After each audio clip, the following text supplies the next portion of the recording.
The glass door slammed shut, trapping me in the conference room with him. Elliot Voss, my personal nightmare in a tailored blazer. His smirk was a blade, sharp enough to slice through my composure, and I hated how my heart stuttered when he leaned closer, his voice low and mocking. Ready to lose again, Nate? In that moment, I wanted to wipe that grin off his face, but the truth burned worse. I wasn't just fighting to win. I was fighting what he made me feel. Chicago's summer heat clung to the city like a second skin, and the 32nd floor of Apex Innovations was no refuge. The tech startup buzzed with ambition, a hive of coders, designers, and over-caffeinated interns like me, all vying for a permanent spot. I was Nathan Harper, 22, fresh out of Northwestern with a computer science degree and a chip on my shoulder the size of Lake Michigan. I'd clawed my way into this internship, fueled by late-night coding sessions and a need to prove I belonged. But Elliot? He was the golden boy who waltzed in with a Stanford pedigree, a disarming smile, and a knack for stealing every opportunity one wanted. From day one, we were oil and water. He'd present a flawless app prototype, and I'd counter with a better one, only for him to charm the team lead into picking his. I'd stay late debugging code, and he'd somehow already have the solution by morning. It wasn't just competition, it was war. Every meeting felt like a battlefield, every glance a skirmish. But beneath the barbs and one-upmanship, something else simmered. I caught it in the way his eyes lingered too long, the way his voice softened when he thought no one was listening. It scared me, because I felt it too, and I didn't know what to do with it. That morning, we were paired on a high-stakes project, a pitch for a client app that could make or break our internship.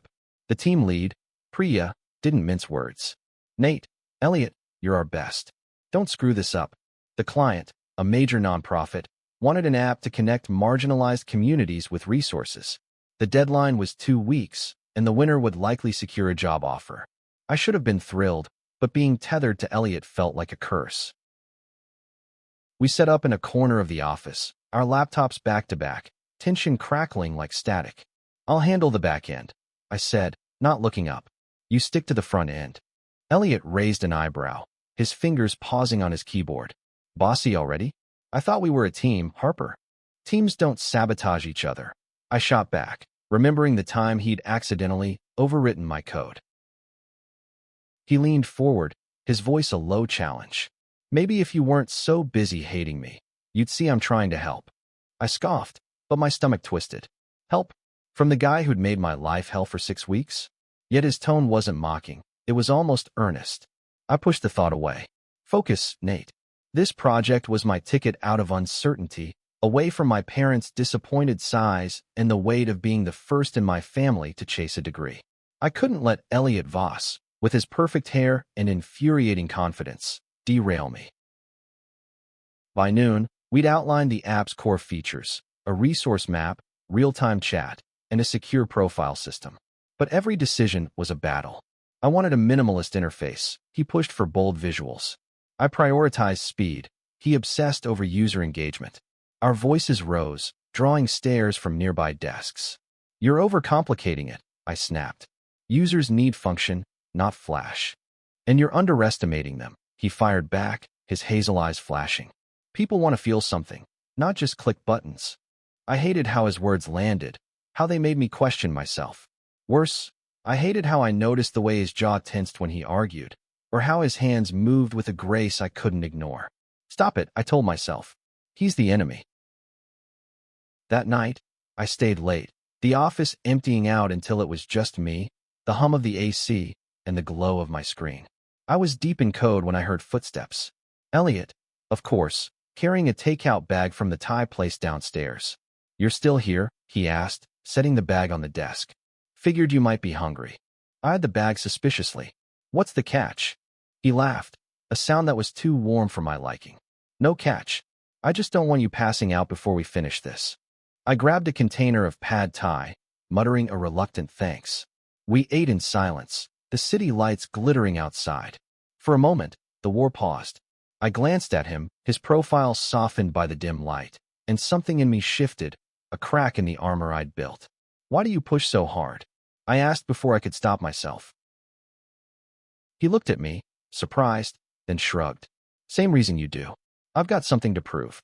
To who? I pressed, my voice quieter now.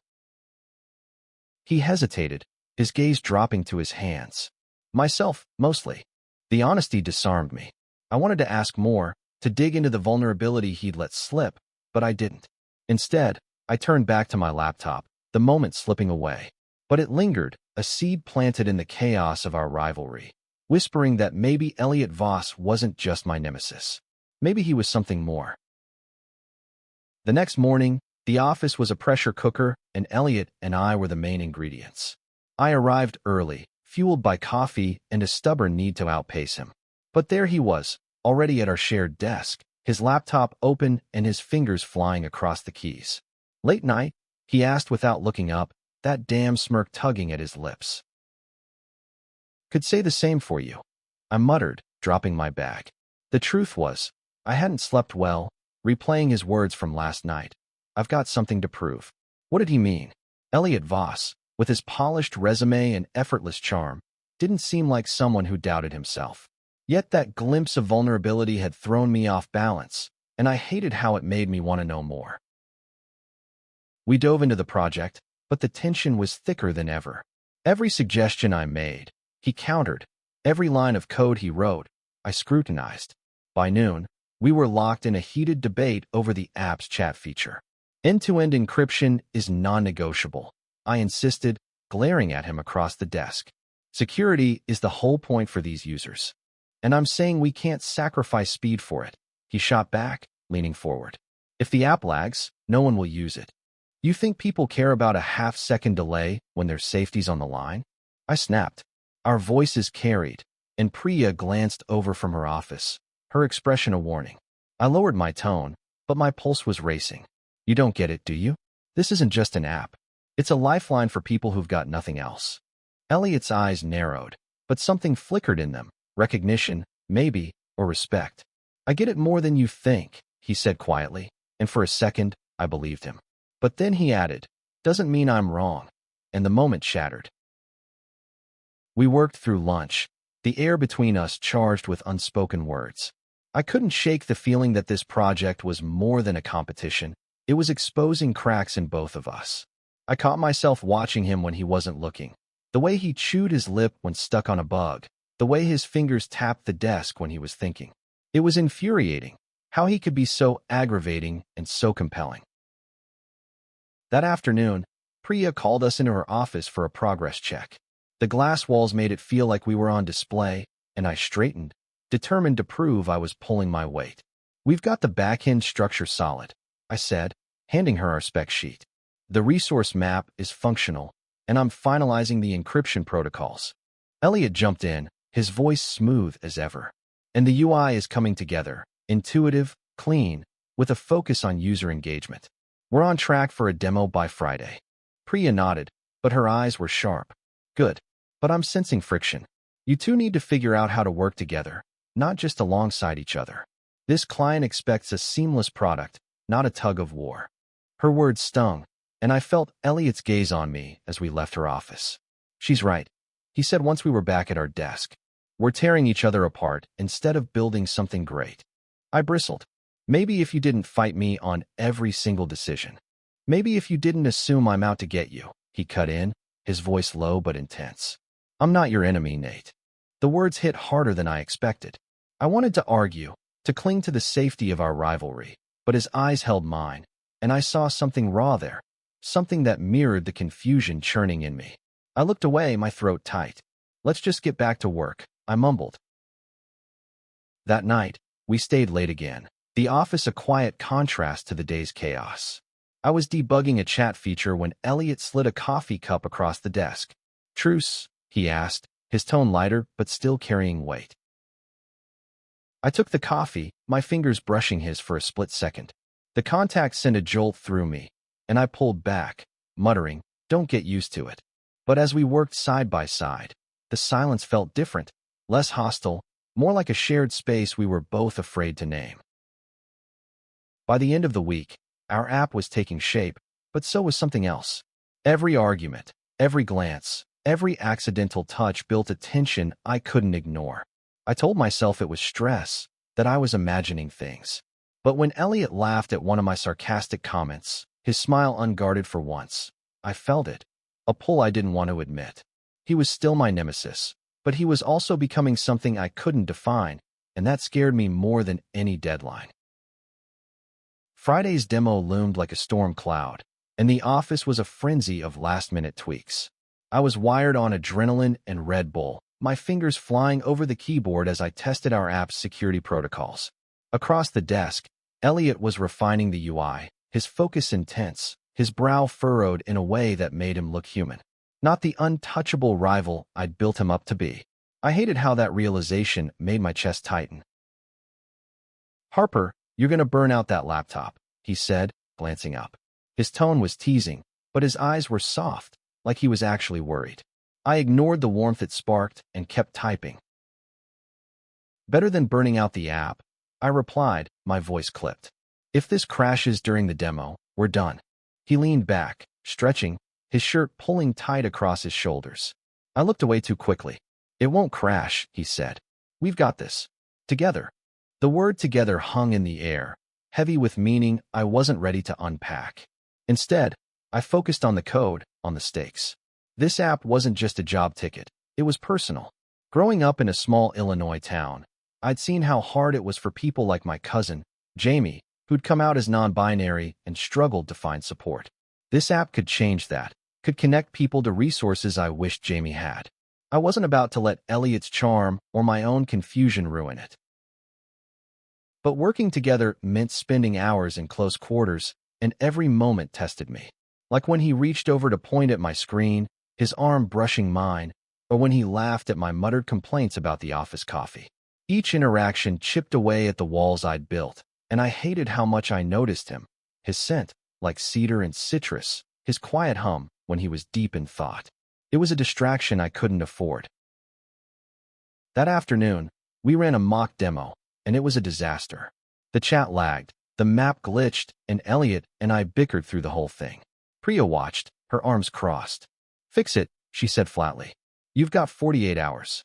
Back at our desk, I was ready to explode.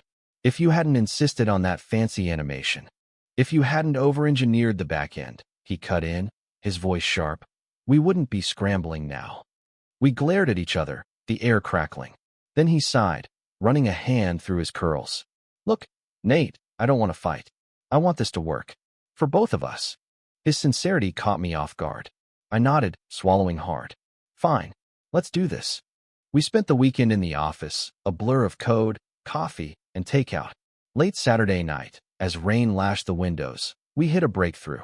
The app ran smoothly, the chat was secure, the map was responsive. Exhausted but triumphant, we high-fived, our hands lingering a beat too long. His eyes met mine, and for a moment, the world shrank to just us, the hum of the office fading away.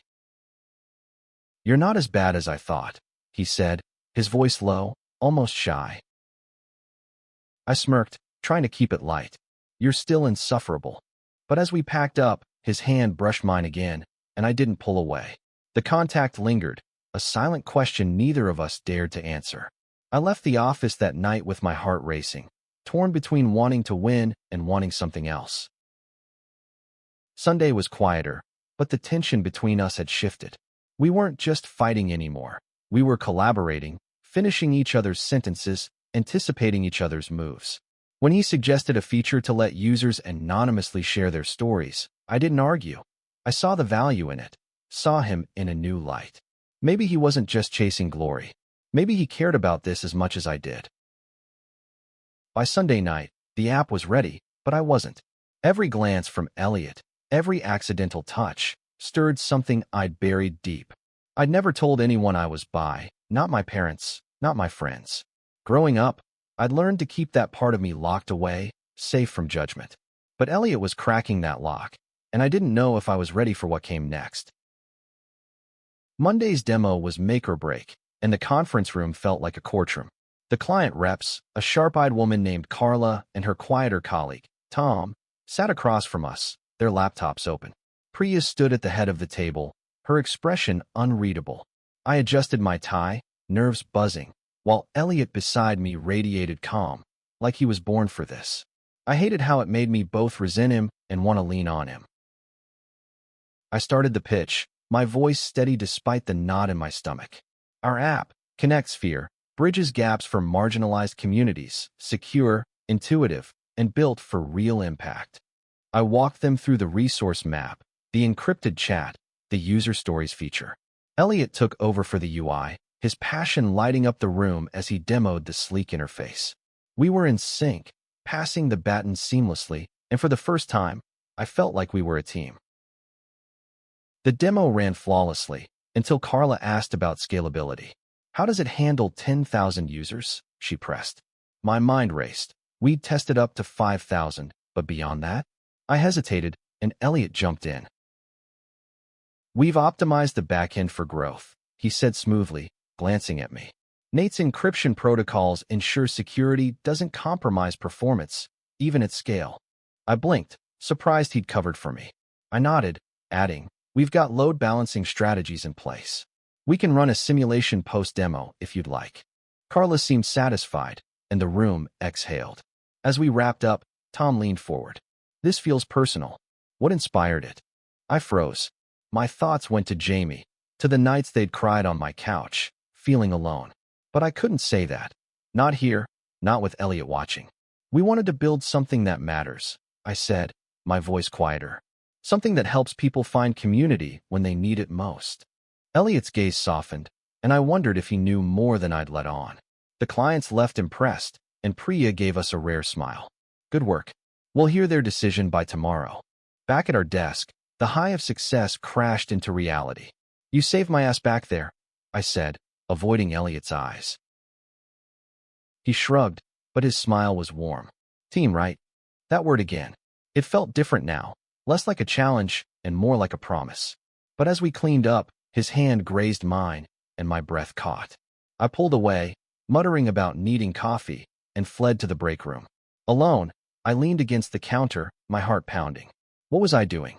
I couldn't let myself feel this. Not for him, not now. That night, we were the last ones in the office again. The city sparkled outside, a reminder of how small we were in its vastness. Elliot was tweaking a final bug when he spoke, his voice soft. You meant what you said, didn't you? About the app matching. I nodded, staring at my screen. Yeah, it's personal.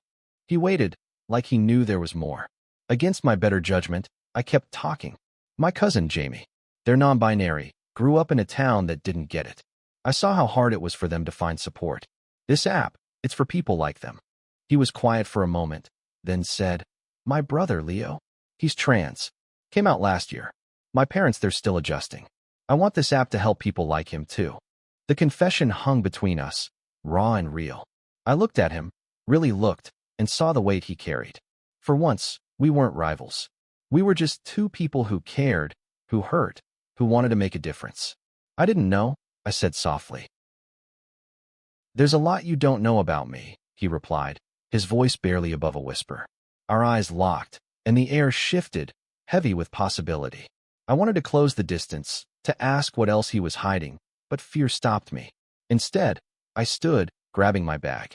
See you tomorrow, I said, my voice rough, and left before I could do something reckless.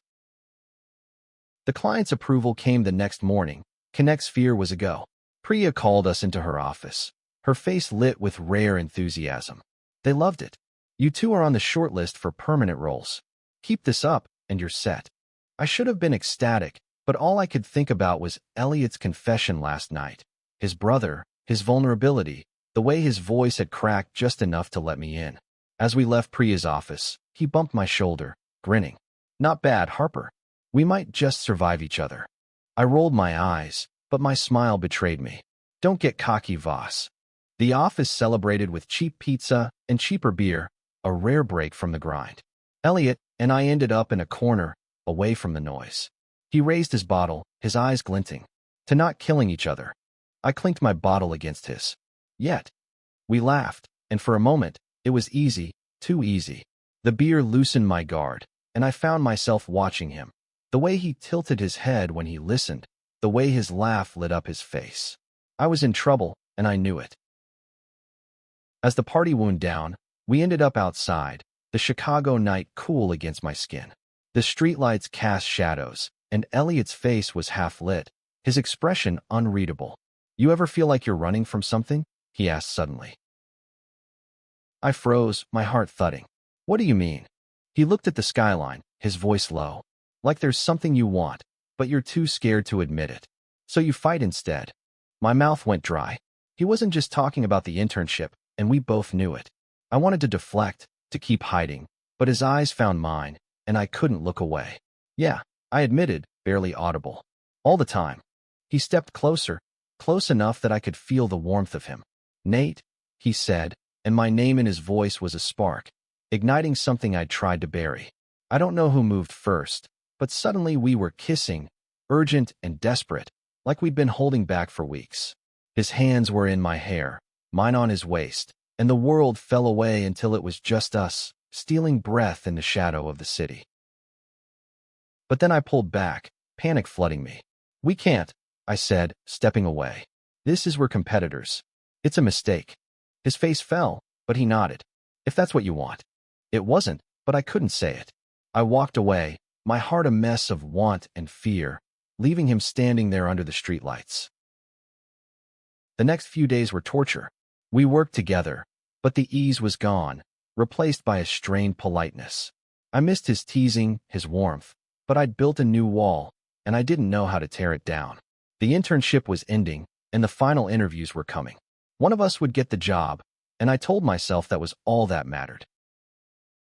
But late one night, as we finalized the app's handover to the client, Elliot broke the silence. "I'm not sorry," he said, his voice steady. "About the kiss. I'm not going to pretend it didn't happen." I stared at my screen, my pulse racing. "It complicates things," I said finally. "Life's complicated," he replied. "Doesn't mean it's not worth it." I wanted to argue, to push him away, but his words echoed in me. For the first time, I let myself imagine what it would be like to stop fighting, not just him, but myself. To let this be something real. But the fear was still there, and I didn't know if I was brave enough to face it. The final interview was a blur of nerves and determination. Priya and the senior manager, Raj, grilled us separately, but I could feel Elliot's presence across the office, his calm confidence a stark contrast to my racing heart. They asked about our contributions to Connect Sphere, our vision for Apex, our ability to collaborate. I answered honestly, emphasizing my focus on security and impact, but my mind kept drifting to him, to that kiss, to the wall I'd built between us. When it was over, Priya pulled us aside. "You both did well. We'll decide by tomorrow." Her tone was neutral, but her eyes lingered on us, like she sensed the undercurrent. Outside, Elliot caught up to me in the hallway. "You okay?" he asked, his voice low. "Fine," I lied, avoiding his gaze. The truth was, I was a wreck. The job, the kiss, the weight of my own fears, it was too much. He stepped closer, his voice urgent. "Nate, talk to me. Please." I shook my head, walking away. "Not now." That night, I couldn't sleep. I kept seeing his face, the hurt in his eyes when I'd pulled away. I'd spent years hiding who I was, afraid of what it meant. But Elliot wasn't hiding. He was open, raw, fearless, and I was running from him. The next morning, Priya called us into her office. My stomach churned as she looked between us. "You both brought something unique to Connect Sphere," she said. "Nate, your technical precision was critical. Elliot, your vision for user experience set it apart. But we can only hire one." My heart sank. I glanced at Elliot, expecting his usual confidence, but his face was pale, his eyes locked on me. Priya continued, "We're offering the position to both of you. Your teamwork made this project exceptional. We want you both on the team." Relief hit me like a wave, but it was bittersweet. Elliot grinned, clapping my shoulder. "Told you we'd survive each other." I managed a smile, but my chest ached. The job was mine, but what about us? That afternoon, we celebrated with the team, but I kept my distance, wrestling with myself. Elliot noticed, pulling me aside during a quiet moment. "You're still running," he said, not a question. I sighed, my voice breaking. "I'm scared, okay? I've never done this before." He took my hand, his grip steady. "Me neither. But I'm not letting you go without a fight." His words broke something in me. I squeezed his hand, my voice barely a whisper. I don't want you to. We stood there, hands clasped, the office buzzing around us. It wasn't a promise, not yet, but it was a start, a step towards something I'd been too afraid to want. The first day as full-time employees was a whirlwind. The office felt different now, less like a battlefield and more like a home. But the real war was inside me. Elliot and I were cautious around each other, our conversations polite, but charged with everything unsaid. I wanted to bridge the gap, but fear kept me frozen. That week, we were assigned to refine Connect's Sphere for its launch. Working together felt natural now, our rhythms smoother, but every brush of his hand or lingering glance set my nerves on fire. I caught him watching me, his expression soft, and I wondered how long we could keep pretending. Friday night, we stayed late to finalize the app. The office was quiet, the city glowing outside. As we packed up, Elliot stopped me. We need to talk, Nate. Really talk. My heart pounded, but I nodded. We ended up at a quiet bar nearby, the dim lights casting shadows over his face. He leaned forward, his voice steady. I want this. Us. But I need to know if you do. I swallowed hard, the weight of years of hiding pressing down. I do, I admitted. But I've never been out. My family, my town, they wouldn't get it.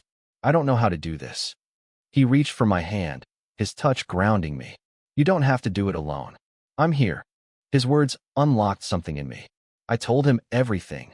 About Jamie, about my fear of rejection, about the part of me I'd kept buried.